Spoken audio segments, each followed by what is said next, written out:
நீங்கள் பார்த்து கொண்டிருப்பது 24 நியூஸ் தமிழ்.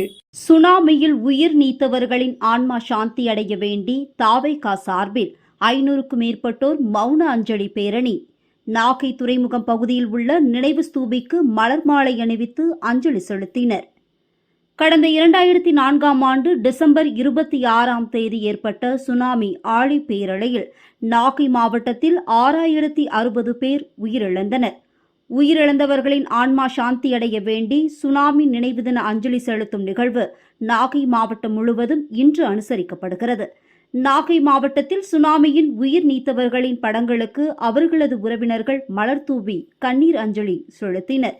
அதன் ஒரு பகுதியாக நாகை தமிழக வெற்றிக் கழகம் சார்பில் அதன் மாவட்ட பொறுப்பாளர் SKG சேகர், N வீரமணி, வழக்கறிஞர் ஆல்பர்ட் ராயன், வேளாங்கண்ணி ஏழுமலை உள்ளிட்டோர் தலைமையில் 500க்கும் மேற்பட்டோர் நாகை அண்ணா சாலையில் இருந்து பேரணியாக புறப்பட்டு பெரிய கடை தெரு, தேக்குளம், ஊசி மாதா கோவில், ஆரியநாட்டு தெரு வழியாக நாகை துறைமுகம் பகுதியில் பேரணி நிறைவு பெற்றது.